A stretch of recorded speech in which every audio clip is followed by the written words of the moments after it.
Hi everyone, Jessica here from Australian Rotary Health. We're here today with Paul Seden as part of our Australian Rotary Health and QBD Books partnership to lift the lid on mental illness in schools. Paul is descended from the Wutathi and Murrulag people of North Queensland.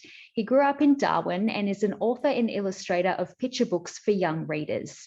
Kick with My Left Foot was a notable book in the 2015 CBCA Book of the Year Awards and shortlisted for the Speech Pathology Book of the Year Awards Indigenous Children category. Crabbing with Dad was shortlisted in the 2019 Koala Children's Choice Award and also for the ABIA Children's Book of the Year in 2017. Paul loves illustrated text and lives in the top end of the Northern Territory. So, Paul, what is your first memory of loving to read, write, and draw? I come up, I think, just through school. We had pretty good, I suppose, lessons like every other kid did, and I think it's how it was delivered in the school environment. I had some pretty good teachers. We had a lot of kids up here back in the days, and I think what I liked about going to school was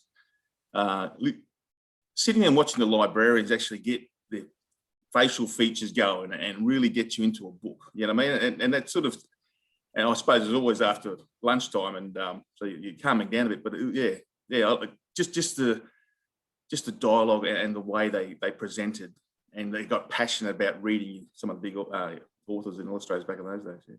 Yeah. And I guess, what is it that you want kids who read your books to experience and take away from them? Yeah, no, I thought just up here in the north, there's some great stories. Like, don't get me wrong, people have been saying stories up here for forever. And yeah, it was just a good opportunity to, and I got given a good opportunity to be picked up and write a few little cliche sort of stories about being growing up at the top end and growing up on the beaches here, and being out and about, and just something a little bit more from here, but it could relate to anywhere. Yeah. I guess where does your inspiration for your books come from? Inspiration, I suppose, just having so I'm Generation X, which makes me pretty old.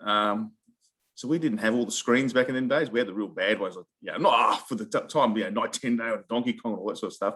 But we did a lot of walking and a lot of beach time and a lot of BMXing to the fish and chip shops to play pinball and stuff like that. So we different eras, and like people say, it's the best time to grow up. I think some kids think now it's the best time to grow up, but for our era, that was it, and that's where I sort of drew my inspiration from.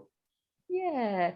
And I guess if you could go back now and tell your younger self anything, what would your message be?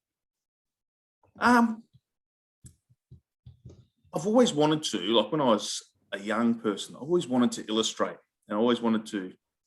I didn't know the functionalities of actually illustrating and being an author, but I was always interested, and it was always great to being lucky enough to get back or to actually visit that at the age of 40. So if I had to say something to that young fellow, was like, you're on the right track. Could have started a bit earlier, but the opportunities come when they come. Sometimes you can't chase them. They just turn up on your lap, which is like, I'm lucky enough anyway. Yeah, absolutely. Well, thank you so much, Paul, for your time today. It's been really great to chat to you. No, thanks. Thanks for having me. You can support the Lift the Lid in Schools campaign this October by heading into QBD Books in-store or online and buying Paul's book, Creek, where $2 from every purchase will be donated to fund children's mental health research.